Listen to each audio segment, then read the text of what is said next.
Capítulo 7. O mito da ideologia igualitária. Quem disse que a esquerda defende os pobres e a direita quer a volta da ditadura? Esse discurso da esquerda do bem e da direita má impregnou-se em nossa sociedade em razão da experiência traumática que o país teve entre 1964 e 1985. Enquanto as forças armadas ocuparam o poder, a militância de esquerda passou a dominar os meios de produção cultural, a imprensa, as universidades, a Igreja Católica e boa parte da elite pensante. Difundiu-se em livros escolares do ensino fundamental, debates acadêmicos, sermões de domingo e discussões em mesas de bar que o capitalismo só produz opressão, que a direita é antidemocrática e militarista e que cabe à esquerda, por meio do Estado, defender os desfavorecidos. Na Romênia, onde a ditadura de esquerda ruiu em 1989, depois de 4 décadas de atrocidades, os clichês inverteram-se. Quem é de direita passou a ser visto como o defensor do povão, e o esquerdista é o sujeito pró-elite. Assim, também em outros territórios que viveram sob o manto totalitarista do comunismo, como Polônia, República Tcheca, Ucrânia, Bósnia e Herzegovina ou Croácia. Entretanto, deve-se pontuar que no mundo ocidental, no mesmo período, a dialética foi oposta. Recentemente, no final do século XX e início do XXI, convencionou-se situar a esquerda como o espectro político que se ocupa da redução das desigualdades sociais com criações de programas sociais de Estado e a direita como a defensora das liberdades individuais e do mercado, a favor da redução da participação do Estado na democracia e na economia. Esta é a lente contemporânea, mas o conceito de esquerda e direita flutuou bastante desde sua origem do século XVIII. O que se convencionou chamar de pensamento de esquerda impregnou a academia em todo o mundo. Mesmo nos Estados Unidos, cuja origem liberal vimos no capítulo 3, a dominância esquerdista é notável. Levantamento realizado em junho de 2016 constatou que, nos cursos de ciências humanas das universidades públicas e privadas do país, para cada um professor conservador, há nada menos que 9 docentes de esquerda. Isso porque a chamada esquerda de hoje seduz facilmente e é especialista em ocupar cargos, aparelhar máquinas e se perpetuar no comando, adaptando-se a diferentes governos, enquanto os governadores são mais fiéis, conservadores, são mais fiéis aos seus princípios. Para começar a entender como a escolha de um modelo mais à esquerda ou mais à direita pode afetar o bem-estar de um país, é preciso identificar o escopo de possibilidades, desde as mais extremas, e classificá-las. Por muito tempo, cientistas políticos e historiadores usaram os termos esquerda e direita para delinear esse escopo. Hoje, no entanto, muitos acham que os termos já não são capazes de definir as posições políticas do século XXI. Quando os utilizamos em geral, estamos tentando torcer uma realidade complexa para que ela caiba em termos simples que já não dão conta da gama de posições políticas que um governo ou pessoa pode ter. O fato, no entanto, é que esses termos ainda são amplamente empregados na retórica política e muitos de nós utilizamos conceitos mal definidos e datados para analisar e compreender o poder político atual. Conforme o tempo passa e os contextos mudam, conceitos e palavras precisam ser aposentados ou redefinidos. É isso que acontece hoje com os termos esquerda e direita. Eles são anacrônicos, dizem respeito a um contexto histórico que tem pouco a ver com o atual. Foram criados para designar agentes históricos que já não existem ou acabaram descaracterizados em sua essência. É interessante notar que os signos dos termos esquerda e direita não mudaram, mas as definições do que é ser de esquerda e do que é ser de direita têm sofrido ajustes significativos ao longo dos séculos. A origem dessas designações se dá na Revolução Francesa no final do século XVIII. Na Assembleia Nacional Francesa de então, os que se opunham ao velho regime e às suas instituições sentavam-se à esquerda do púlpito central. Os que defendiam as instituições de Estado tradicionais ficavam à direita. O simbolismo da Assembleia Nacional foi tão grande que a posição física que esses grupos ocupavam na sala passou a designar suas posições políticas. Acontece que os esquerdistas de então eram pequenos burgueses defendendo ideias liberais burguesas. Hoje usamos esse termo para quê exatamente? Alguns o utilizam para falar de qualquer grupo que esteja contra o governo, outros para designar líderes teoricamente mais vinculados ao povo, o que pode significar praticamente qualquer coisa. Frequentemente, o termo é usado para grupos extremistas marxistas autoritários que fariam os esquerdistas da Assembleia Francesa se retirarem do debate. O enraizamento do liberalismo político na Inglaterra, a Revolução Francesa, as guerras napoleônicas e a independência dos Estados Unidos contribuíram para gerar mudanças drásticas no Ocidente durante o final do século XVII e por todo o século XIX. As monarquias absolutistas europeias se tornavam monarquias constitucionalistas com poderes limitados, passando a operar sob um Estado de Direito, um conceito novo na época. Os mandatários políticos, se eleitos ou nomeados de acordo com uma linha sucessória, deveriam observar as leis promulgadas. Isso se opunha à ideia tradicional de soberania do rei, segundo a qual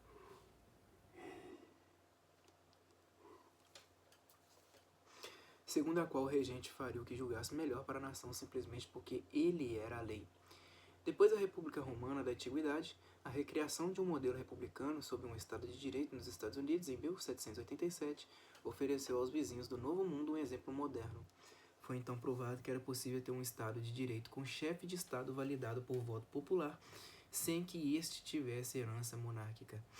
Diante do exemplo bem-sucedido dos Estados Unidos, uma onda de liberalismo político assolou o Ocidente, fomentando o surgimento de estados de direito em forma de repúblicas ou monarquias constitucionais, como foi o caso do Brasil. O liberalismo político se baseia na limitação das funções do Estado, enquanto uma monarquia absolutista, um Estado socialista ou fascista prevêem que o Estado terá tanto poder quanto necessário e poderá interferir naquilo que julgar pertinente. Um Estado liberal é aquele que tem funções bem definidas e, de modo geral, bastante limitadas. Não existe apenas uma forma de liberalismo político. Essa é uma ideia complexa que se configurou de vários modos em países distintos. Mas, embora não seja tão simples definir o que é liberalismo, é bastante fácil definir o que não é. Estado interferindo na economia e na sociedade e se metendo na vida das famílias por meio de uma crescente e incontrolável burocracia nunca será liberalismo. No período da criação do Estado americano, o termo esquerda se referia aos preceitos liberais, de soberania popular, de defesa da participação do povo nas decisões políticas, de transparência de tudo que for público e de proteção de alguns direitos do indivíduo por meio de constituições. O posicionamento de direita permanecia associado à defesa do Estado, das tradições e das instituições de governo. Esses termos foram usados dessa forma até o final do século XIX. A partir do século XX, as teorias do filósofo alemão Karl Marx sobre capital e meios de produção influenciaram diversos países na sua concepção social, econômica e política. O conceito de Estado marxista se expande e ultrapassa os limites dos regimes absolutistas da Europa monárquica do século anterior. Com esse modelo, surgem variantes de regimes totalitários, como o comunismo, o socialismo, o nazismo e o fascismo. Essas novidades forçaram a reclassificação dos termos esquerda e direita e geraram muita confusão. Desde a época de Marx até bastante tempo depois da Segunda Guerra Mundial, muitos entendiam que o nazismo e o fascismo seriam regimes de direita, enquanto o comunismo e o socialismo seriam de esquerda. Somente no final do século XX, com a queda do Muro de Berlim, essa visão pôde ser reavaliada com isenção. Afinal, aqueles regimes que refloresceram às vésperas da Segunda Guerra Mundial foram altamente intervencionistas na sociedade e na economia. Apesar de ainda sofrer grande resistência por parte de setores acadêmicos e também da imprensa, o ressurgimento do liberalismo político e econômico nas esferas intelectuais está forçando uma inevitável revisão de conceitos.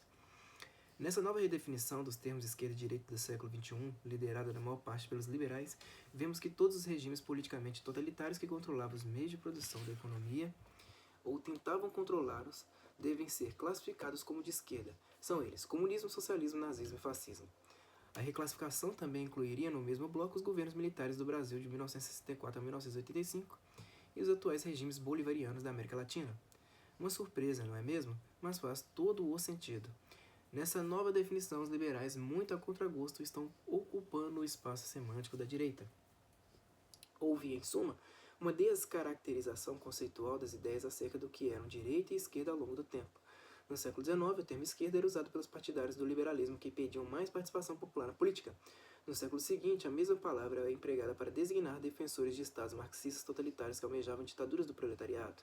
De modo geral, no século XX, esquerda passou a representar um estado marxista totalitário que envolveria a sociedade e a economia em sua teia, enquanto a direita representaria todos os que combatiam esse estado.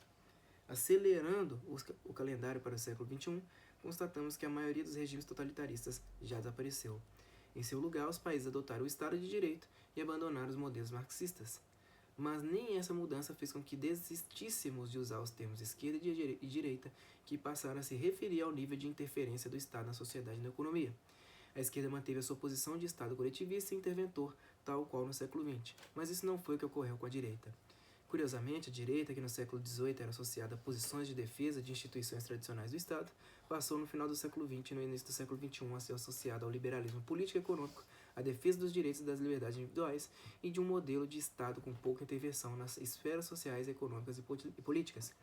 O quadro número 29 da página 116 mostra a classificação moderna dos termos esquerda e direita. Vamos ver. Nova visão da esquerda e da direita. Totalitarismo. bolivarianismo, comunismo, socialismo, nazismo e fascismo. O denominador mínimo comum é o Estado de Direito ou Constituição. E aí o liberalismo, temos aí o menor, para o lado menor, que tem responsabilidade individual, liberdade individual, sociedade civil no poder e limites do governo e burocracia. Enquanto no totalitarismo, que vem bolivarianismo, comunismo, socialismo, nazismo e fascismo, temos responsabilidade coletiva, igualdade social, Estado no poder e governo ilimitado ou patrimonialista. Na representação gráfica, vemos a ideia contemporânea dos espectros ideológicos. Esquerda passa a qualificar modelos políticos que defendem estados intervencionistas na sociedade e na economia, centralmente controlados de preceito coletivista. Por sua vez, direita representa uma visão de estado com pouca intervenção do governo, mais livre de controles, com administração descentralizada, firmemente calcada em valores meritocráticos do indivíduo. Como vimos, as definições mudaram desde a inserção dos conceitos no diálogo político, há quase 250 anos. Essas definições, no entanto, também se tornaram um tanto simplistas e limitadas para explicar certas sutilezas importantes do cenário atual. É necessário explorar uma nova dimensão dos termos. Indivíduos optam pelo seu próprio comportamento. Esse comportamento tem um reflexo na sua visão política de arranjo do Estado. Na evolução da teoria política, a onda de democratização global nos últimos 250 anos e a crescente participação de diversos novos grupos na política evidenciaram a necessidade de um novo parâmetro para classificar as posições e crenças de um indivíduo. Um parâmetro mais complexo e menos redutor do que aquele que considere apenas os termos esquerda e direita. Uma opção é a divisão dos posicionamentos políticos entre conservador, libertário, progressista e revolucionário. Essas qualificações passaram a ser utilizadas no final do século XX, sobretudo durante o período da Guerra Fria. Chamamos de conservador aquele que considera como valores importantes a preservação das tradições, a observância dos comportamentos herdados da família, a religião, o respeito às autoridades e aos símbolos. O conservador aceita as leis naturais como fator estabilizador e criador de harmonia. O conservador é, em suma, resistente a mudanças drásticas na sociedade e na economia e avesso à tomada de risco com os destinos da nação. Rejeita experimentos que possam criar algo desconhecido e instável. Prefere reformar sobre alicerces bem fundamentados do que destruir as bases convencionais e reconstruir do zero. O libertário, por sua vez, é aquele que aceita novos conceitos e experiências individuais. É reativo à autoridade e aos símbolos. Abraça mudanças de paradigmas das instituições tradicionais como um avanço. O libertário é um individualista, receoso de abdicar de parte de sua liberdade para uma organização ou a se submeter a preceitos e tabus. Ele reage contra qualquer forma de controle do indivíduo e não se baseia em tradições e em valores herdados para se equilibrar no jogo social. Já o progressista acredita na legitimidade das instituições tradicionais, mas deseja modificá-las lentamente para que reflita uma nova visão invariavelmente igualitária e coletivista da sociedade. O progressista crê no processo de mudança do pensamento do indivíduo e das instituições para validar essas ideias no coletivo e no Estado. Para ele, difundir os princípios marxistas em igrejas, universidades, na mídia e nos sindicatos é a melhor estratégia para a conquista de corações e mentes. O revolucionário, por fim, é reacionário a instituições públicas, tradições e preceitos sociais. Acredita que são utilizados para a criação de opressão de classes menos favorecidas. Para que exista igualdade de classes, as instituições devem ser extintas ou modificadas completamente, assim como a sociedade e a sua cultura. O revolucionário defende a ampla disseminação do marxismo cultural, tal qual o progressista, mas vai muito além em sua sede por poder político. As 4 classificações advêm da concatenação dos adjetivos conservador, libertário, progressista e revolucionário ao dimensionamento esquerda e direita, criando 4 categorias distintas de pensamento político. Reflita antes de responder. Em qual delas você se enquadraria? No quadro número 31 da página 121, a gente vai ver ainda, pode-se notar a tendência de cada comportamento político. Considerando esses comportamentos políticos, como definiríamos o que caracteriza o Brasil? Em breve retrospectiva, posso dizer que o comportamento político no Brasil, do século XIX, era caracterizado pela direita conservadora, no século XX pela esquerda progressista, no início do século XXI, até as eleições de outubro de 2016, éramos um país dominado pela esquerda revolucionária. Somente agora estamos em busca de uma redefinição, ou seja, temos um comportamento político de esquerda há quase 100 anos. Por que é necessário entender esses corpos e essas qualificações? Ora, porque a visão de Estado varia conforme a orientação e o comportamento político dos agentes que estão encarregados de organizar o Estado. Os resultados na concepção e na manutenção das instituições podem variar drasticamente. Infelizmente, para muitas nações, a visão dos agentes organizadores do Estado é diferente da aspiração do povo ou da vocação estratégica da nação. A definição de que tipo de visão de Estado tem os agentes determina o tipo de força que age nas estruturas que compõem o Estado. As estruturas, como já vimos, são governo e burocracia. Essa força é invisível ao leigo ou ao jurista, mas é muito evidente para o cientista político. É necessário deixar claro que o Estado, tal qual definido no papel, raramente reflete o que de fato é. Isso porque a força política e a estrutura de poder por trás do governo e da burocracia podem alterar a organização do Estado radicalmente. Em resumo, ao que consta, há um consenso de que a esquerda na contemporaneidade ficou identificada com a luta pela redução das desigualdades e a direita com a luta pela manutenção das liberdades individuais. A esquerda tem dominado nosso comportamento político desde 1934, quando do advento da primeira Constituição Socialista do Brasil. São quase 100 anos de domínio do diálogo político e seguramente isso afetou as políticas de governo de Estado desde então. Nesse período, o Brasil não avançou, não decolou. Ao contrário, permaneceu na mediocridade. Cresceu abaixo da média mundial, enquanto países com políticas de governo e de Estado mais liberais contribuíram para boa parte dos grandes avanços da humanidade, assegurando melhor qualidade de vida para os seus cidadãos. Entender que temos um comportamento político de esquerda, o que isso significa e como limita o nosso real avanço, é essencial para criarmos a cultura da excelência de que tantos precisamos. Vamos ver aqui o quadro, da página 120. Pilares da propriedade. Esquerda revolucionária. Visão. Anseiam pela igualdade acima de tudo e são extremamente avessas às instituições tradicionais da sociedade, como a religião, a família e o gênero. Sociedade. A esquerda revolucionária acredita na divisão de classes e quer mudanças drásticas na sociedade e na cultura, mesmo que impostas. Na economia, a esquerda revolucionária quer garantir padrão de renda a todos através do Estado e favorece controles totais do Estado naqueles que têm propriedade e capital. Na política, a esquerda revolucionária olha para o papel do Estado como uma força revolucionária necessária na libertação das classes oprimidas. Favorece uma política totalitarista. A esquerda progressista tem uma visão que o papel do Estado como uma força interventora na criação de uma sociedade igualitária, reformando as instituições seculares da sociedade do governo. Visão de sociedade, eles acreditam que somente através da mobilização da sociedade se atinge mudanças institucionais.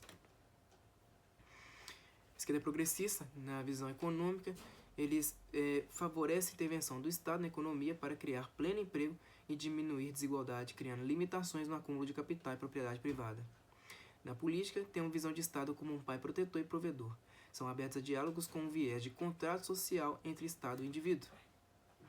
A direita conservadora tem uma visão das instituições de Estado como monitoradores da lei e da ordem e respeita a diversidade harmônica entre os indivíduos. A visão de sociedade que a direita conservadora tem é de pregar valores e princípios sociais básicos e essenciais à estabilidade e à harmonia fora do âmbito de atuação do Estado. A visão econômica valoriza o crescimento econômico sustentável via iniciativa privada, favorece o acúmulo de capital e propriedade sem intervenção do Estado. A visão política dos conservadores é que olha para o Estado como uma força passiva e limitada em sua intromissão na economia e na sociedade. O Estado é um monitorador do livre mercado e paz social. A direita libertária, por sua vez, preza pela liberdade acima de tudo e não tolera qualquer intervenção de instituições da sociedade ou do Estado em suas vidas.